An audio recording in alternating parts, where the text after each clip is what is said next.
Howdy, strangers. Welcome to another edition of Talking to Strangers. I am the Alchemistic, your host, but you can call me B. Got another blast from the past from season one, bringing back my favorites. Today we have Amy Sue. Hello. Hi, I'm Amy Sue. Amy is a TikTok creator and just Renaissance woman extraordinaire. Does a little bit of everything, and she's one of those episodes that really stood out in season one. I was like, man, she's really interesting. I'd love to get more in depth with her. So, for the people who may have not seen that episode, or just to give them a refresher if they have, Amy, what's your story? Oh boy. Well, I am out here in the Pacific Northwest of Washington on 10 acres, and it's all forested, and I live here with my five dogs. So if we get interrupted by them, I'm sorry. I'm apologizing ahead of time. I'm sure the people would Um, love it. Yeah. Yeah. Sometimes there's like they hear something out in the woods that of course I don't. And then we have a bark fest going on and then they all shuffle out the door. So um well geez, from I think we talked in the last episode too a little bit about like I'm an artist and that is kind of my hobby. It's not my career. So before I had been working on some special effects makeup, and I worked in theater and film and some local film stuff, some nation TV shows, and various things like that until about 2 years ago, I decided to retire from that and give it up to do art that I can take with me. So I picked up the camera and started doing photography. So right now, my main focus is just people ask, like, what do you photograph? And I just tell them I photograph the wild things. And that is pretty much anything. I started out just photographing the wildlife that are in my backyard, my dogs. And then I started a series called To Be a Sunflower, and that's sunflowers with bees. And then oh, I think it was a year ago, well, a year and a half, I came across my first Beauty in the Bones piece. And Beauty in the Bones is a series that I've been working on where I artistically photograph dead wildlife. So since I live out here in the woods, they're everywhere. And I've had the opportunity to photograph some coyotes, deer carcasses, porcupine. I traveled to the Oregon coast and I got to photograph a calf gray whale that was beached. And, whatever I run across. And I've had a couple art shows, surprisingly, this last year that I submitted them to their jured. So a jury selects the pieces that they have in the art show. And I was really nervous about it, but out of all the art, two art shows had picked that series. So it's been really exciting to see that people are actually interested in it and they're not disgusted by it because of how I try to portray the wildlife in the natural state, how I find them and photograph them. So that's one little bit of a little bit on my story. And what I do for careers, I am a paralegal. I've been doing that for about 16 years. And for the last 3 years, I have been a paralegal for the government. And it's been a very rewarding job to be a civil servant and help in our area getting fentanyl off the streets. It's really bad in the area that in Washington state. And I also work cases where of child pornography. So helping put away those perpetrators that are injuring our most vulnerable and our children these days. So that's a lot in a bucket right there. Like I said, you're a fascinating woman, and that's one of the reasons I wanted to have you back on because you had such a broad spectrum of experience and knowledge and just interests. And that kind of parallels me. I do a little bit of everything. I paint, I write, I'm a pro wrestler, I'm doing a podcast, I'm just making all kinds of different content on social media just to kind of showcase what a like diverse weirdo I am, I guess. But I Yeah. resonate with people like yourself, like photographing dead wildlife might be something that causes people to revile or like people are really scared of death or even like acknowledging it or talking about it or it causes people to kind of like humanize when we've been taught to be machines, I think, in a lot of ways. So death's one of those things that kind of shakes us out of this little machine life where I'm like, wait a minute, this is going to end at some point. This is a precious, precious gift that we take for Yeah. granted because we're on a hamster wheel. But like death is one of those subjects that causes people to kind of so like what kind of response you said you got a good response from the art shows, but like from people in general, what's the kind of the Um, I've opinions? been I've been getting quite a few great responses. The first art show I did was in the Coeur d'Alene, Idaho area, and they're a very bougie type artistic town. It's a very small town, but it's all, high end bougie art. And I was really surprised that this gallery picked my pieces. So I volunteered at the event and hung out near my pieces so I could hear people, see what type of people stopped and looked at it, hear what they're saying about it. And really, everybody just thought it was very interesting. Some people thought it wasn't real, like how I got so close to the specimens that I was photographing. Of course, they're dead. Um, I do get a lot of people ask me, like, doesn't that stink? Like, how can you stand the smell? Which I have a natural shut off to my nose. I used to work in healthcare and direct patient care, so it was like naturally I can just shut it off and I don't smell a thing. Um, but yeah, there's only one person who's a big fan of mine a coworker that I work with, and he said, and he lives out in the woods himself, and is very, very aware of the circle of life. But he's like, I don't like that art of yours. I don't want to see the animal art like that. So, but most people really have found it very interesting. So, and probably because just like wildlife that everybody photographs, like to me, it's like anyone can really take a photograph of the moose over there or the deer or whatever, wildlife. We see a lot of it, but how many people actually get to see what the carcass looks like? And sometimes it's unidentifiable. You wouldn't know unless you are skilled at the animals to know what animal it was. So, because they're not like full body pictures that I take.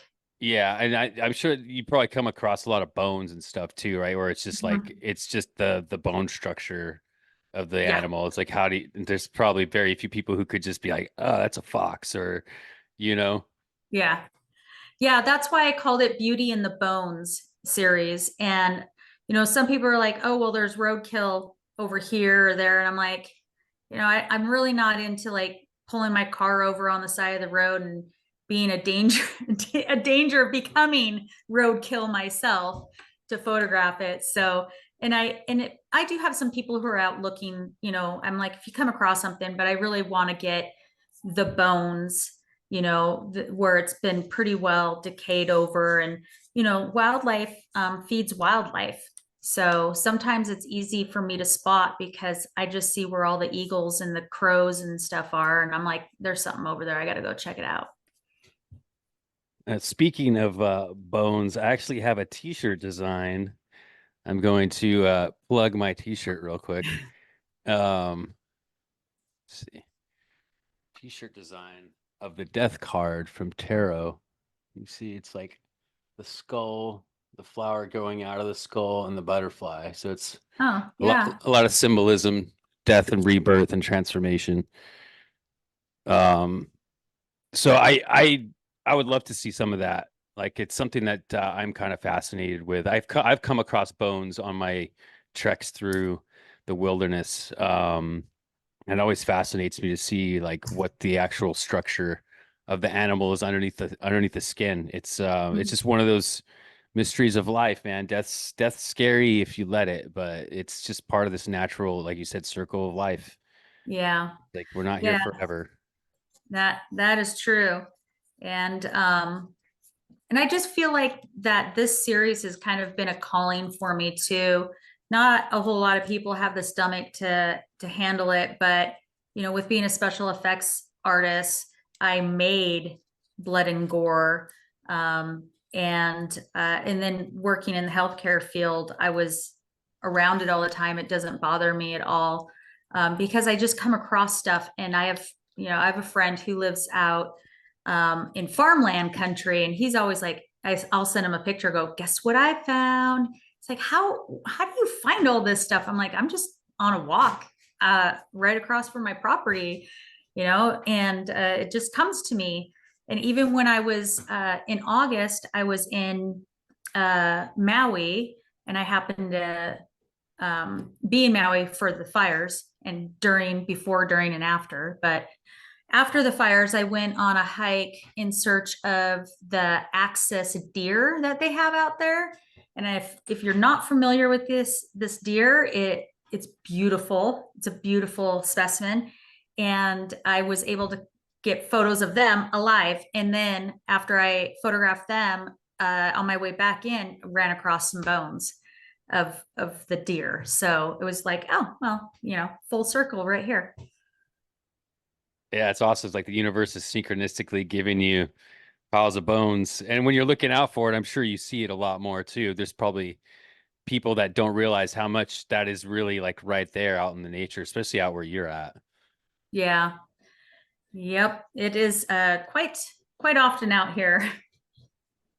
So you talked about your time as a special effects makeup artist. What are some of what was your favorite project to work on?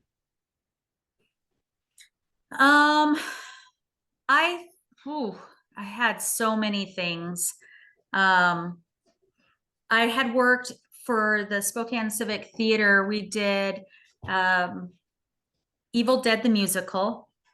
That was a blast, and literally blast, because we blasted blood out into the crowd every night that the show was. We went through about 20 gallons of blood through a run on the weekend. Fake blood, just got to make sure people know. I was literally every week mixing up a 30-gallon garbage can full for that production. The makeup was awesome, and it was funny. So for theater, I would say that was my favorite. And for film, I think this film that I worked on, it's called Night of the Witch. And it's one that I worked on like the most out of anything, because we did a proof of concept trailer and crowdfunded, and we filmed that over a weekend, or maybe it was even just one night. I can't remember. It all ran together because it was at night that we filmed on my property.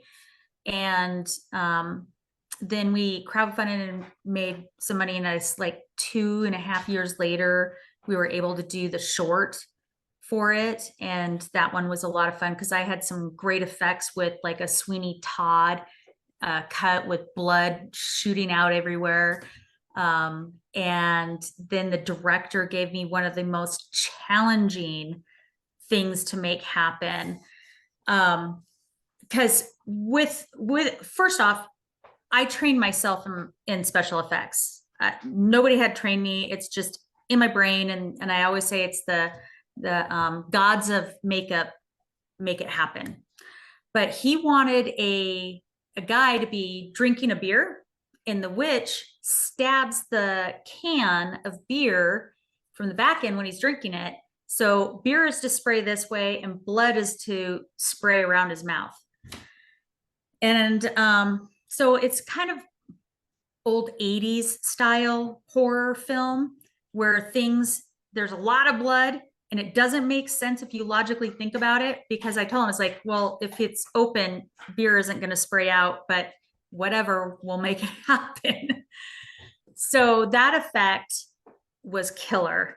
And it took a little time of me rigging it up and engineering it and stuff, but we tested it out before filming and it was amazing. And when he shot it on film, it all worked beautifully and it was a really cool effect. So that was probably my favorite for film. That whole thing sounds like a lot of fun. Just like coming up with gags. Yeah. We do something that we have a show called Wrestling Pro Wrestling out here in LA, and we it's mostly just like comedy wrestling, and we have a lot of stuff like that where it's just like fake blood or fake poop or like because we're kind of inspired by gore in many ways of just Yeah. like fuck the audience, we're gonna get them wet or dirty or yeah, it's a lot of fun to come up with the gags. Like, how are we gonna do this? How are we gonna have Indiana Jones bleed out of his neck and then throw up? And then yeah, it's fun. So Yeah. why did you decide to give it up? I got okay. So most things are like when you're not loving it anymore, then it's not fun. And that's pretty much how it came down for me. It was very exhausting because it was just my side hustle thing. Sometimes I would get paid for some of the things that I did, but since a lot of it was local stuff, your weekends end up being taken. So if you're going to work on a local film, most of the actors, director, everybody has a day job. So weekends are when we're filming. And I would be sitting on a set and I'm like, I could be out camping right now. It's beautiful, or I could be out fishing. And I'm not, I don't like to be sedentary, sitting and waiting, and if you've ever worked on a film project, it's always hurry up and wait. So I would sit there waiting for them to call for makeup or my scenes coming up, and my whole entire day, my whole entire weekend is gone. And that it started to really eat at me, and I was like, I want to be creative, but I want to be able to be out doing things. So I said goodbye and hello, camera. It sounds like you've adapted.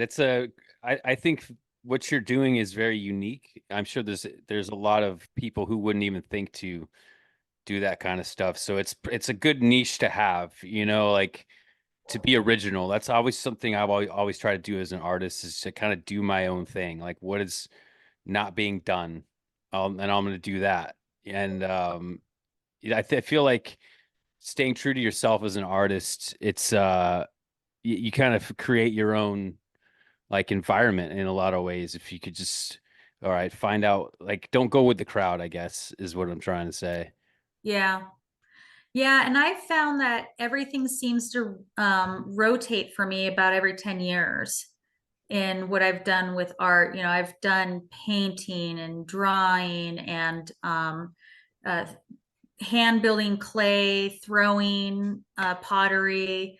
And yeah, so the camera's always been something that I've really have been interested in doing in photography, and it just all kind of fell into place. I have looked at many cameras too for a while, and my friend who's a professional photographer just posted up on his Facebook that he was selling some of his cameras because he was upgrading to the mirrorless. And I'm like, I know his cameras are good quality and they were a great price. So, and he gave me a great deal. And I actually over the last 2 years have bought two body cameras from him. So pretty excited. And then I get to go to him whenever I have questions because they're his cameras. He knows. There you go. So you have experience in the medical field, and a couple episodes ago, I was talking to my friend Grant, who is hypnotherapist, but he's kind of saw what was going on during the whole COVID times, and like that's kind of where this podcast originally was born was out of COVID. So now that we're kind of removed from that whole pandemic, um, what are your thoughts on what we just went through? Um, it was a wow thing. Um, right when I started seeing things brewing overseas, I I would get up, I'm always up early, so I would be on my computer before work and I started doing some research, going online and a lot of research.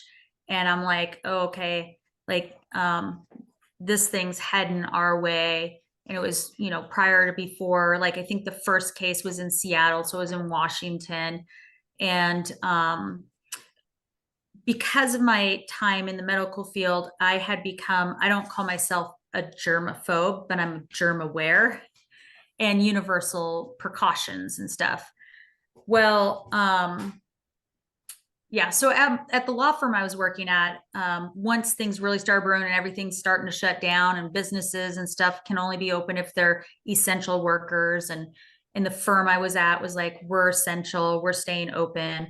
I'm like, okay, well, can we take some universal precautions and stuff like that to help stop spread the germs and stuff? And they shut me out, like whatever. They ignored me until it was mandated everything that I suggested happen.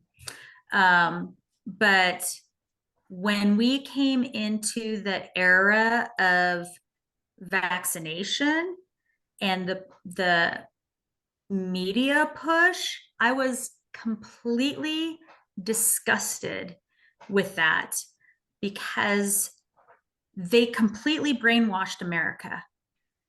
And no matter how much like I tried speaking to my friends about they kept saying, oh, trust the science, get vaccinated, save your family, say do it for the heart. You're a good person if you get vaccinated because you're saving the lives of the vulnerable, the elderly, the medically challenged people and stuff.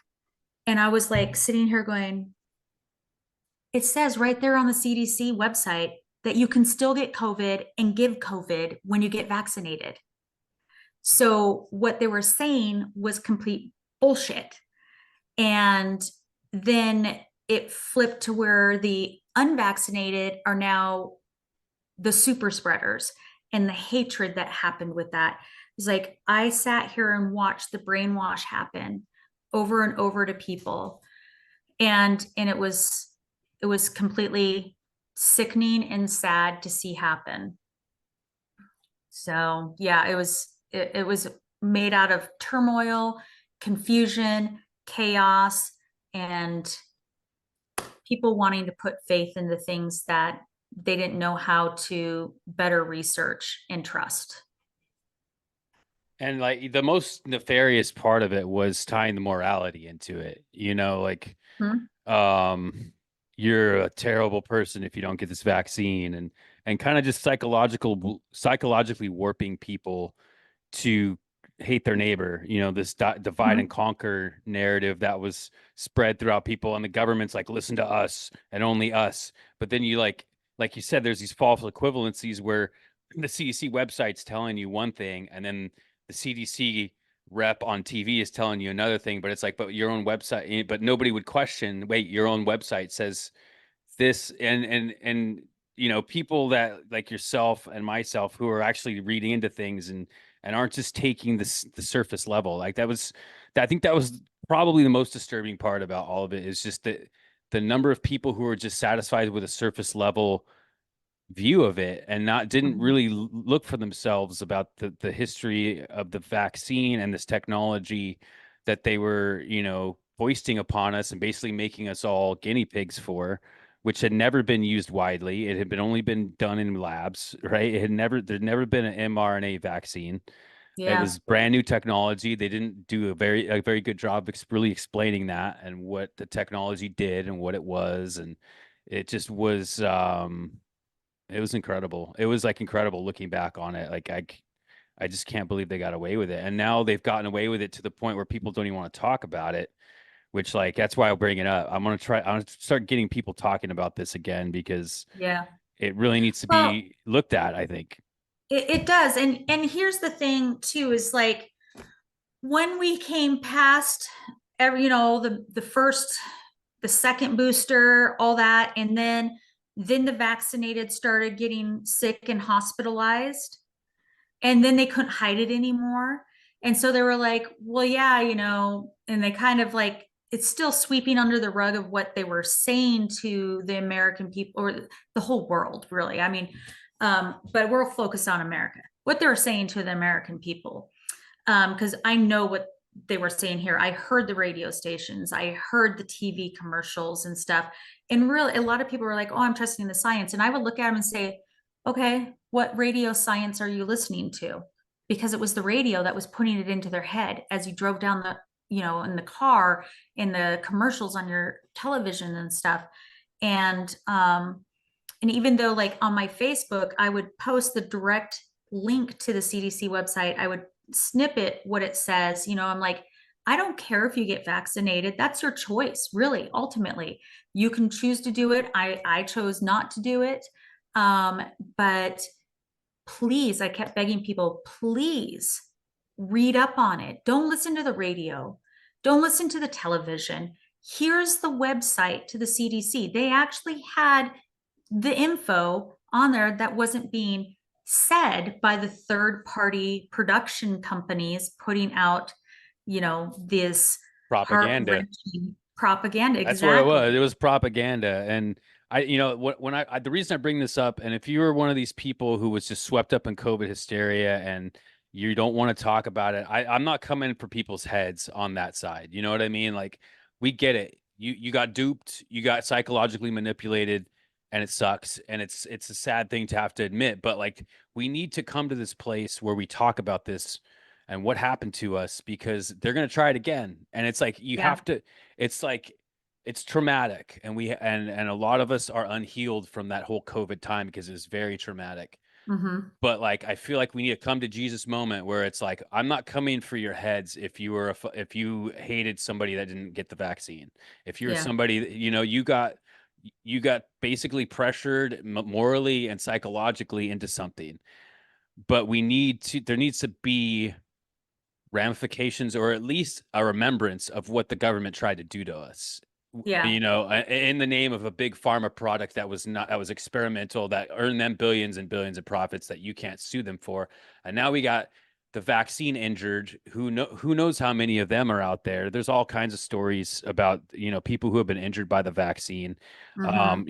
And people just aren't aware of it, and it's like this unwillingness to address what happened, and the fact that a lot of the people with the vaccine now probably have health effects and don't even know it's from the vaccine. Like, Oh yeah. for example, I was at my friend's birthday party, right? We were out in the bar, and there were people there that I didn't know that were his other friends. He had invited this different groups of friends, right? So we're all talking, and this one guy, he's like younger than me, he's like early 30s in really good shape. Um, and he's talking about how he's got like, I think it was high blood pressure or something like, no, blood clots. He had blood clots, right? Like he's like, yeah, the doctor doesn't know like how I'm like, young and healthy, and so, somehow I got blood clots. And I'm like, I didn't tell him obviously that I'm like thinking it was the vaccine, but like it was the vaccine, and he's making Yeah. jokes about it, trying to, and I could tell he's masking his fear by joking about, his blood clots. He has to take medication now for his blood clots, and the doctors don't know how it happened. Um, and it's like, it's sad that like so many people got morally pushed into this and might have lifelong health effects over it, and probably don't even know it, and don't even want to acknowledge that it maybe could have been the vaccine, like Well, uh that's the problem too with this mind manipulation factor is first you go after the moral aspects of people and why they need to get the vaccine. But once it came over to the came over the hump and it was well shit, I got jabbed and I still got COVID. and maybe I was wrong for listening, or maybe this was wrong, but the pride factor comes in. And it's like, it's okay. It's okay for you to say, I was wrong. I made the wrong decision, but a lot of people have too much pride to admit that, even if they have some long-term effects from those decisions by blood clots or heart disease or kidney failures or things that are going on that they never had any markers for in the first place, or why they're going on. Just admitting that I was damaged by this decision, long term wise. And they need to be able to say, it's okay for you to have been wrong. That's, where we learn, trial and error, learn from. Let us not make these mistakes again when the new pandemic comes around, Or you the new know? threat, whatever the threat may be. Yeah. There's a very clear playbook of how to manipulate society into a top-down control grid. And it's by some kind of external threat. Oh, a pandemic. Oh, aliens. They've been Oh, quite forthcoming about UFO stuff lately, haven't they? I well, wonder. here's the other, they did put out more with the lumber shortage, and then the cars and the chips. And then all of a sudden we had an avocado shortage. And then we had another shortage and another shortage and another shortage. And who's getting rich off of these shortages?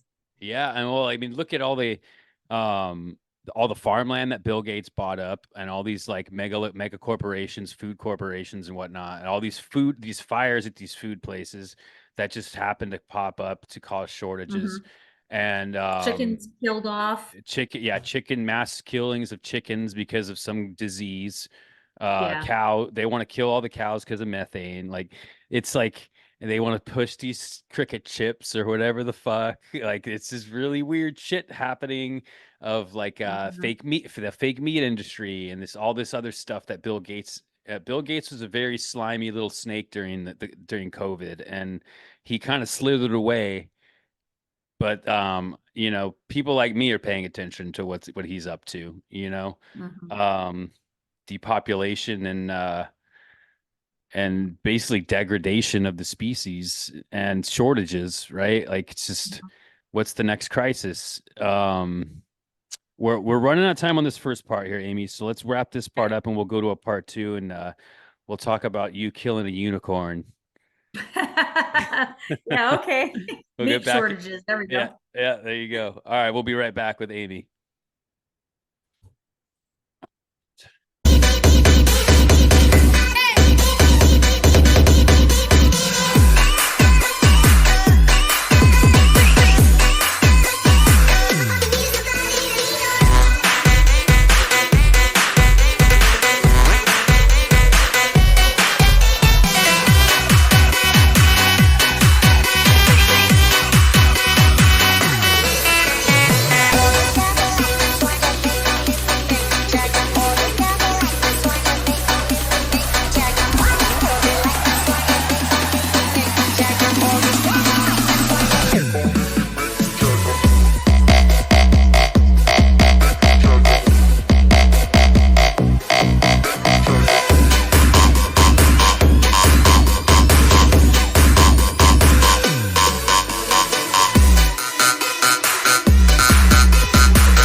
And we are back with Amy Sue here. That's your handle on TikTok, correct? People want to follow you. Yeah. Well, it's I'm Wild Angel in the Woods, and then my name tagline on it is Amy Sue. Okay, So you can find me either way. got you. I'll put that down in the description if you guys want to follow Amy. She's got some very entertaining content. which is how Amy came to us in the first place last year, or 2 years ago now. It was two and a half. Shit, it was a while ago. Yeah. Um, you were following James and you connected through TikTok, and that's how we got a lot of our interviews the first time around was just from TikTok people. It was awesome. Yeah. What are you up to these days on there? What's your I know I've seen some like wildlife content and stuff with the dogs. What can people expect from your TikTok content? It's like pulling a rabbit out of the hat. You never know what you're going to get. I'm not going to go with the chocolate in the box, but yeah, TikTok never knew what to do with me because my content, most people are just like, they're streamlined, you know, and I started out, during the COVID era and it's like, what is this thing? And oh, okay, some video stuff, dancing, whatever.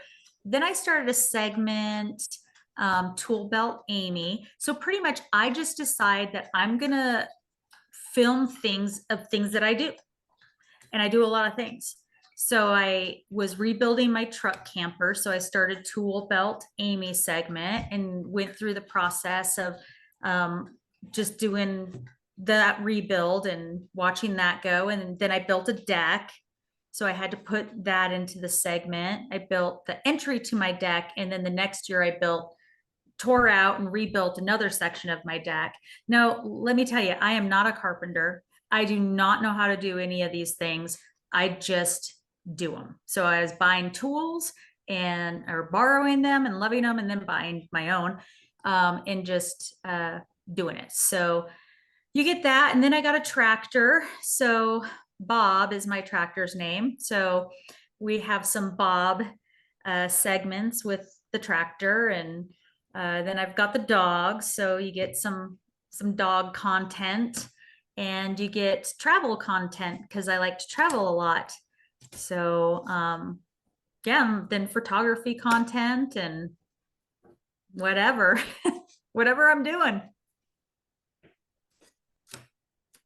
Oh, I can't hear you. Are you muted? Oops. That's more or less the Oh, experience that I have with TikTok is like I got such this eclectic mix of things that I do that it's just not just one thing. It's like all these different things. And maybe I should just focus on one thing because I haven't quite found the audience yet. But mm-hmm. now I got the podcast and I got my art and I got pro wrestling and I do karaoke videos in my car and just sharing my authentic self. That's one of the things I admire about you is your authenticity, your ability to do something like pick up a bunch of tools and make a deck, like stuff that normal Yeah. people wouldn't even attempt, right? With no experience. But you're just like, fuck it, I'll figure it out. And Mhm. I admire that spirit that you got. And one of Yeah, the and go ahead. it's definitely been a true fuck it, I'll figure it out because um there's this phenomenon I'm going to put out there. Um, I have a lot of male friends, and these male friends will be working on a project at their house, and they get their male friends come over and they all do it together and they drink beer and have a barbecue and it's yeehaw. I ask for help or someone says they'll help me on that and they don't show up, my male friends, or they might think they're going to get something else out of that and it's not going to happen. So they don't show up. And I'm like, why do you guys go to your buddy's house and build a deck together, but I can't get anyone to come over with a level that is large enough for me? Like, so I finally was like, fuck it, I'll just do it myself. There it is, Amy's friend. She's calling you out. So where's my Yeah. help? I gotta figure this shit out myself. Yeah, Help a girl out, guys. You don't gotta. There ain't gotta be something involved.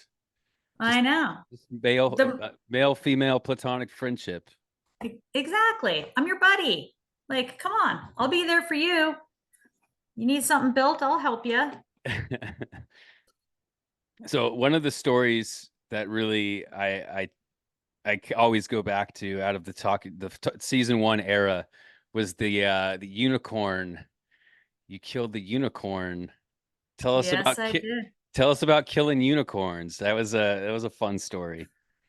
Yeah. So October 12th of 2012. I was actually in Spokane on a film set, and it was opening for deer hunting season. So I wrapped up the shoot, drove out to my ex-boyfriend's property, and ready to go get my buck. And so we're walking on his property, and I was like super tired. So I'm like, I'm gonna lay down here on the forest ground and take a nap if that's all right, And he's like, oh yeah, I'll keep scout. So I laid down and took a little siesta, and he kept scout, for the deer. And then he's like, okay, are you ready? And I'm like, okay, yeah, I feel better. If you're gonna shoot, you should like be all there, eyesight, awake, alert, all that. So I took a little nap. Get up, and there's four bucks, and they're all just spikes. And in the game unit that we're at, it's pretty much any buck. So you have to have your antler has to be over 2 inches in length, and you can shoot it. Some areas you got to have like a 3 point or more or whatever, but this was any buck. And all of these bucks were just spikes, but the best one was the one with the one antler that we've seen on the property before, that we called the unicorn deer, because it was one antler. And it's like, so what are you going to take? And I'm like, well, the best shot is the unicorn deer. Not the biggest deer, but best shot. And I like to be unique. So I shot the deer, took the shot. It was beautiful shot. The deer just took like one big jump and then was down. So I was very happy that I had a good clean kill to where the animal did not suffer. So go up to my prize and take photos with my unicorn deer, and we go to pick up the deer and carry it up to the house, or to the truck to take up to the house. And when we flip it over, it was actually a doe. So she had teats and an antler. And I'm like, my mind is like freaking blown. Like, hermaphrodites? Like, what is going on here? And then I actually started crying, because I was like, I killed a mother. What if she had a baby? And my ex-boyfriend, he was like, no, I've never seen a fawn with this deer ever. So I think you're okay. So yeah, so then we, take the deer up to the house. And I have some friends that are, in the film and stuff, media, and they wanted to do the story. So the local news came over and interviewed me. And I was researching, it was like 1 in 10,000 hunters will get a buck that actually is a doe. So a doe who has an antler, and this antler was still in felt too.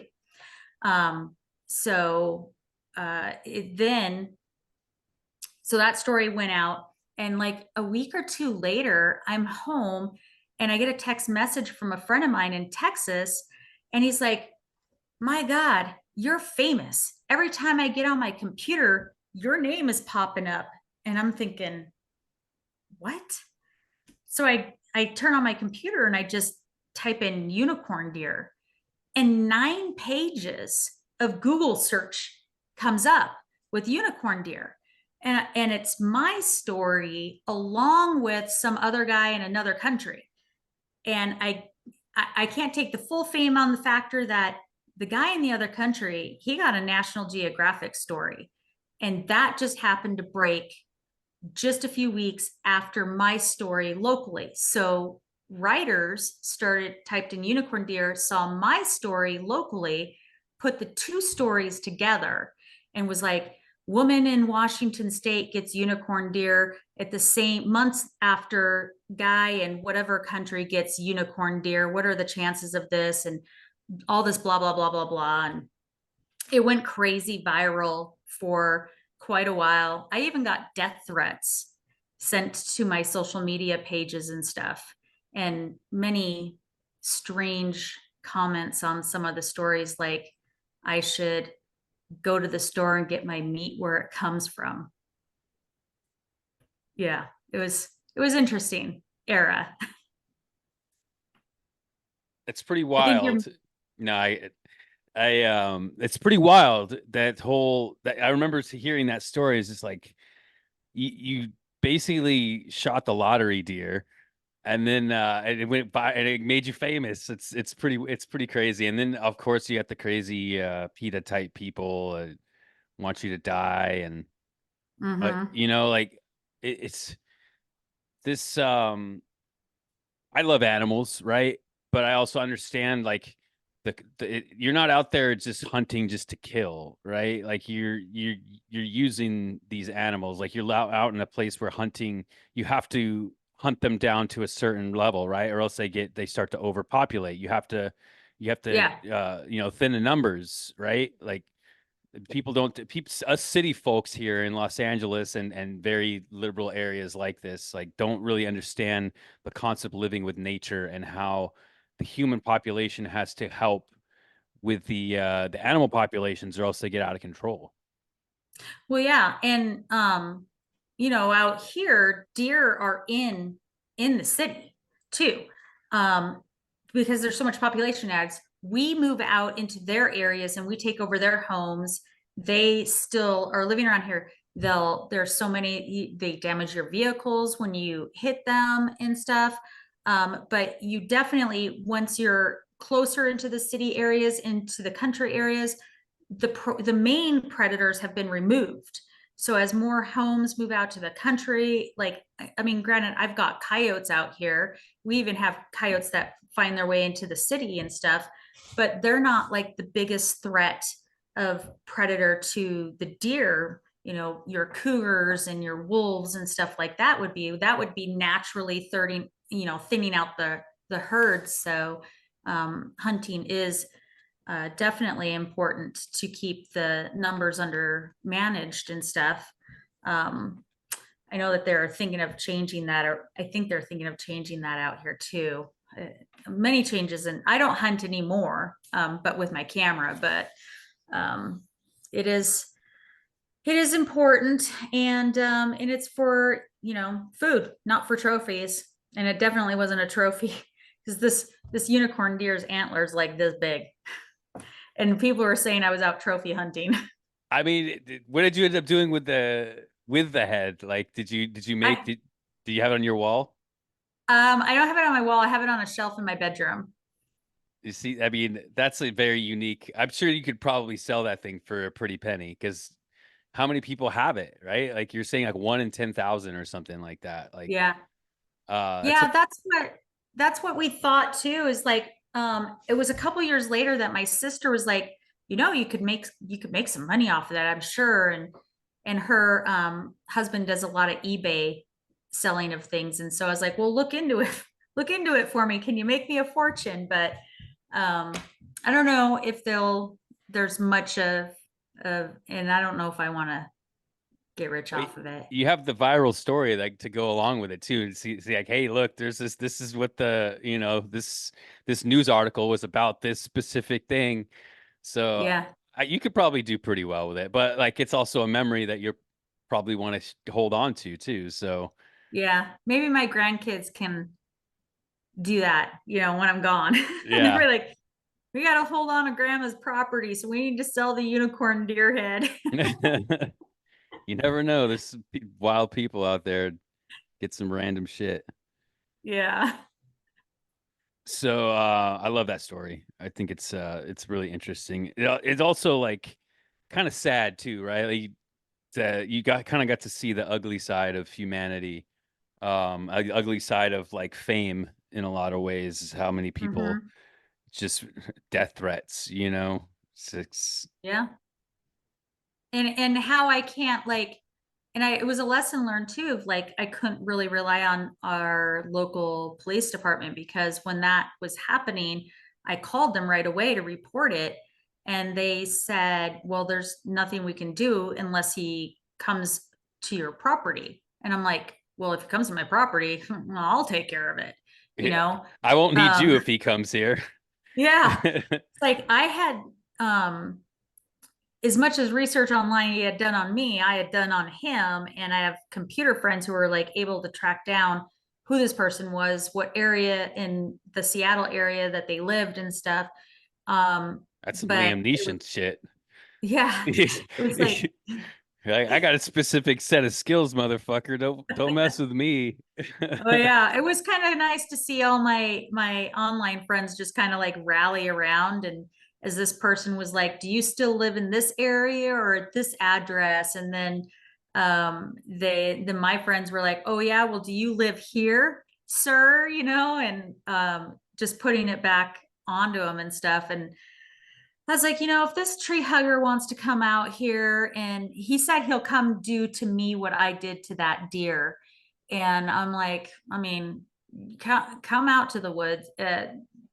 You're going to get stompled by a moose or something. I think you would be too scared to be out in these. You're dumb if you come out here, pretty much. Well, good for your internet friends coming to your rescue. You may not be able to rely on your guy friends to help you build a deck, but they'll come Yeah. they'll find some motherfucker. Yeah. Yeah, Yeah. what a trip.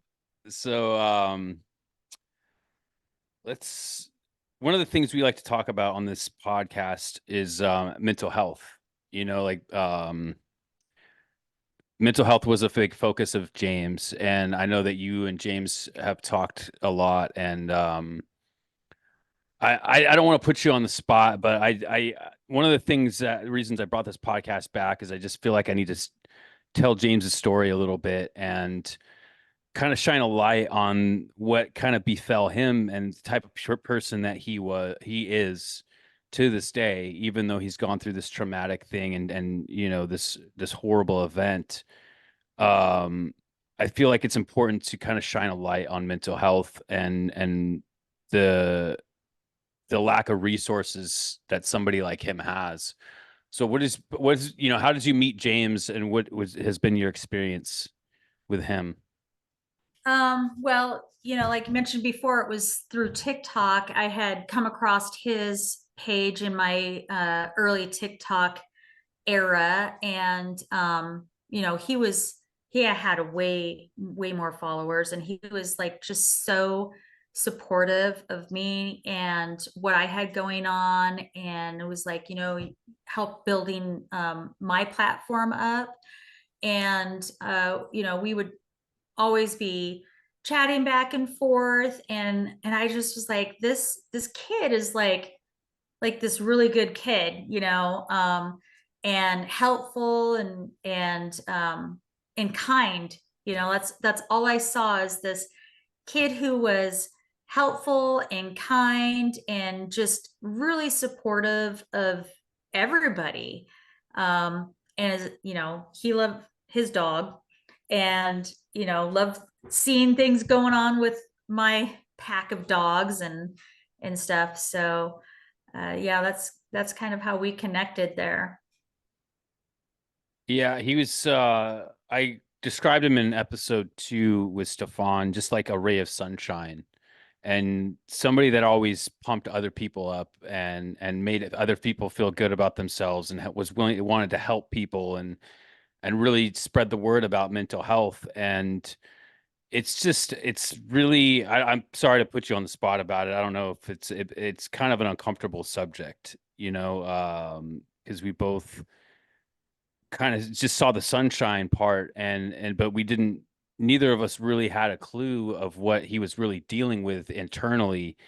And that's just one of the things I'm trying to focus on going forward is to tell people, like, talk to the people around you. You Hmm. never know who's dealing with pain and suffering, who's going through something, even if they look, bright and happy on the outside. You never know what's going on the inside. So it's just important to like share love with each other and to always be mindful of each other's mental health and just to, I guess, just care, care Yeah. more. Well, and I think so when I think I had my daughter, or my trying to, well, my daughter's been out of the house for quite a while. So I have a 23-year-old, turns 23 on the 8th. So my youngest daughter has been dealing with a lot of mental health stuff that I became further aware of when she was 12, 11, almost 12 years old. She actually had attempted suicide. Or so she thought she was attempting suicide at that age. And so I had to admit her into the psych ward for her first time on Valentine's Day. And through time of raising her, she had a total of 3 suicide attempts. And the last attempt, when she was about 16, 17, was significant. That a higher being, God, spirit protector, saved her. She tried to hang herself with VCR cords from the VCR TV off of a hook that was a plant hook in the ceiling. And if you're familiar with plant hooks, they're only like not even a half of an inch into a ceiling, but it held her. So I had been dealing with that. And I know I talked with James a little bit about that too, and stuff. And through the time, because I'd always be checking with my daughter, we always ask people like, how are you doing? Are you okay? And do you feel like you want to harm yourself at all? And people will respond in the same superficial ways always, is when you ask someone, so how are you doing today? And they're like, oh, fine, thanks. How about you? And you're like, oh, fine. I personally have started to learn to not naturally respond back fine if I'm not fine. I'd be like, it's crappy, and I bet you weren't expecting that. And I would say that those two right back, because I wanted to help reinforce people to stop giving us the blanket response and start giving us the reality responses, because we always just say, how are you? And people just take it as it's just, being courtesy, but not being real. So I'm trying to respond now and being real, because I noticed with my daughter and other people, things weren't being real. And even the night that she had her most significant suicide attempt, I asked her if she felt like harming herself and if she was okay. And she said she was fine. And I tucked her into bed. She went to bed, and I woke up at 1 a.m. to hearing her gasping for help. So we need to just look a little bit deeper into these responses from people, and really kind of be like, no, really, how are you doing? How are things? And just pull a little bit more from people. Yeah, I think we've talked about this almost every episode. It's just like um a lot of people just stuff their emotions away. We've kind of been conditioned in society that to think nobody cares. So why am I gonna express myself, express my pain, express what I'm going through when nobody cares? And that's part of what I've been wanting to do with this podcast and talking to each other. And we're just strangers. We don't really know each other, but like it's important to make human connection and not just see somebody as just another person. It's like we all have this like spark inside of us. We all have this connection to each other, and being a little more empathetic and, like you said, dig a little deeper than that surface. When you're getting a surface response, right? Like Mhm. people have these automatic responses. It's almost like I said, it's like a machine. We've been kind of taught to be machines and stuff away our emotions and give these robotic like expected responses. Because Mhm. and it's like in small talk, we don't really like small talk. I found it kind of abhorrent. I think we just go through the motions and we don't really try to talk to each other. And I've kind of gotten this point where I'm kind of I'm kind of beyond small talk. I want to get a little bit deeper, and people don't always have time for that. You know, don't have time to sit down at a podcast and bare their soul. But I appreciate you sharing that story about your daughter, because I'm sure that's a tough thing to talk about. It's a tough thing to relive, but like Mhm. that story can help other people who maybe are like your daughter and are thinking that nobody's there, that mom's not really listening, or that nobody really cares, that they're alone, and it's just not the case. It's Yeah. there are people out there that care about you. There are people out there that love you, and a lot of the times we will shut ourselves out from these people when we're feeling low, when we're feeling depressed. We go into hermit mode and kind of shut ourselves away from society, and then we're like, oh, nobody loves me. But it's like you've shut yourself out. So it's like it's one of the things I've kind of dealt with in my past couple of years is just I've been in hermit mode in a lot of ways, and I've kind of isolated myself from my friends and family, and then kind of blame them, why aren't they reaching out? But it was like, no, dude, you put that wall up, you put the boundary up, and then you're mad that people don't want to reach out. And it's important when you recognize that you are going through a depression, that you are dealing with some pain, that you talk to somebody about it, because people do care.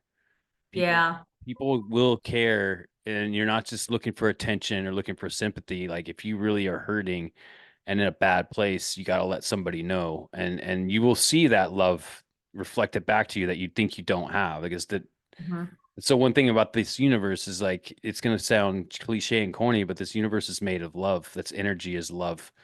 And we shut ourselves off from it because this goes back to my talk with Stefan. Like, a lot of people have a problem forgiving themselves.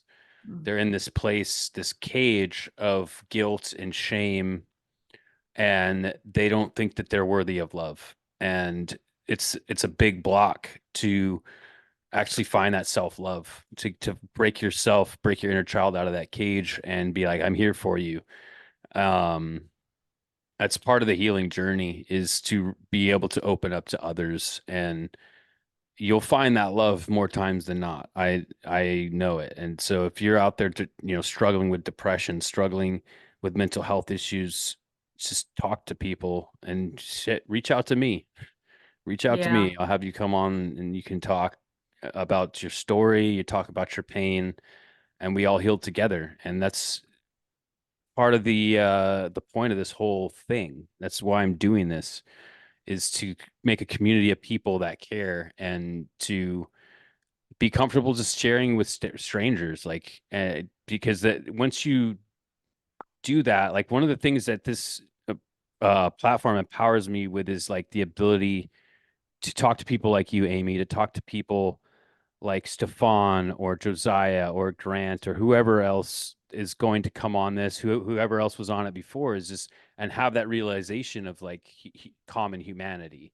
Mhm. I think that that is what has kind of proven the concept that I originally wanted for this podcast, is just the human connections that I've been able to forge with people like Stefan, and to be able to reach out to yourself to get you back on, because you're somebody that has an interesting story, and people can kind of be like, wow, she does everything, and be inspired by that. She didn't know how to build a deck, but she did it anyway. Like, Yeah.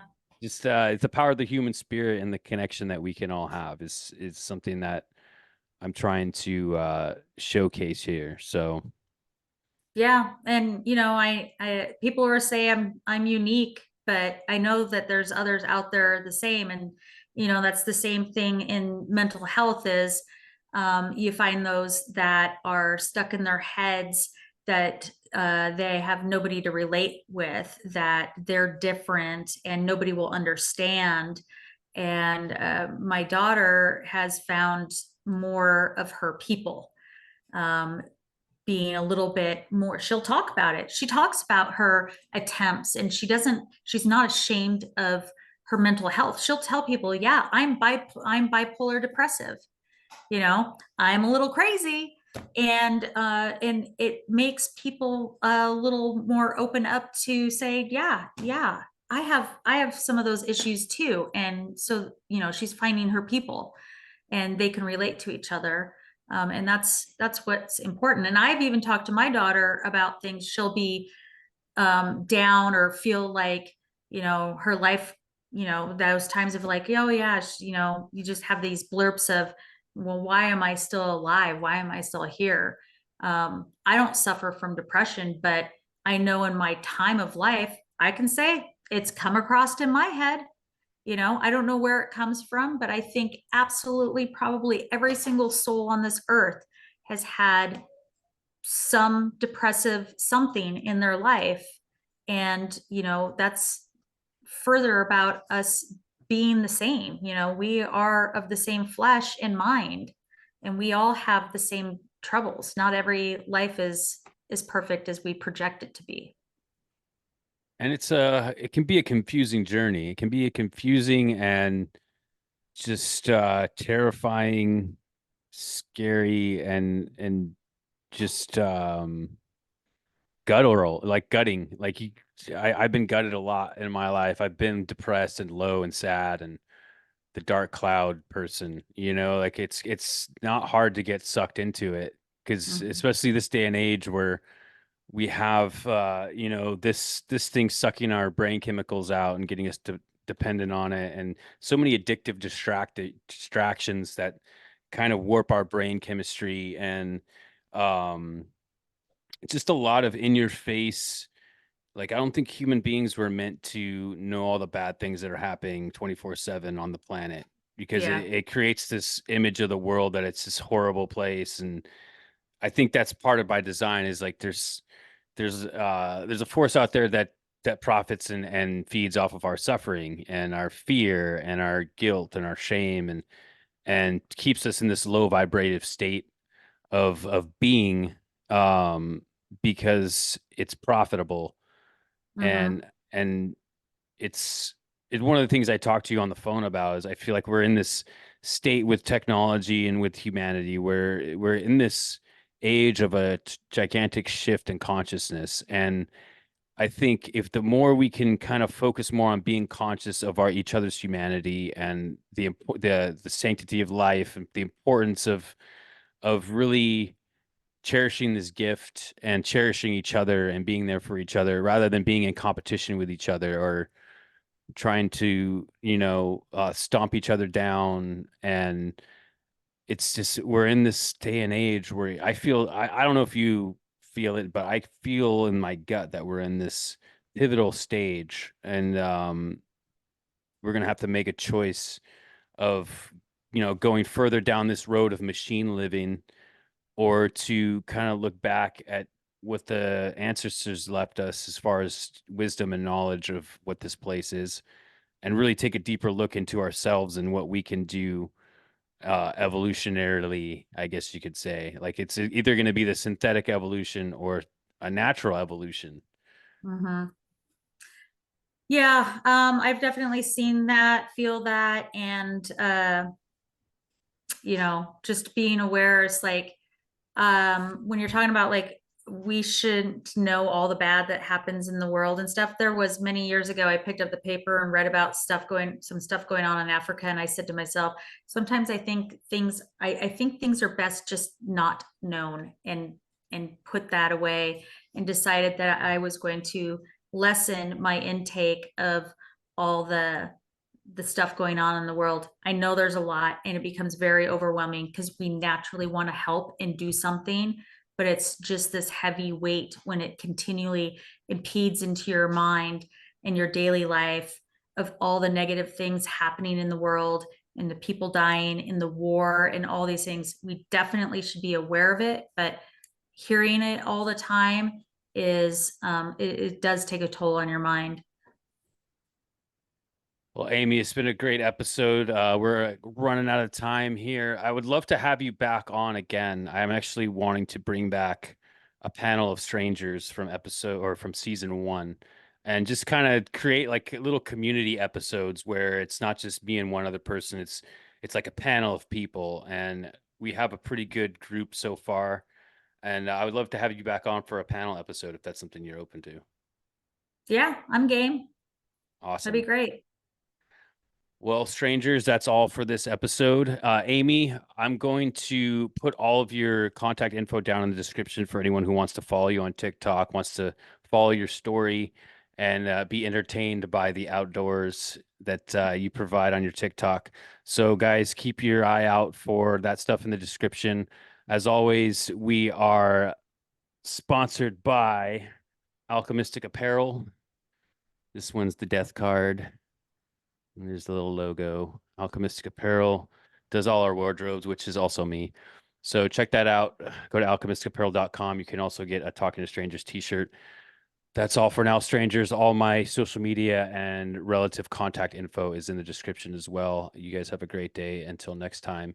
And Amy, the great thing about talking to strangers is when we're done with the episode, we are no longer strangers.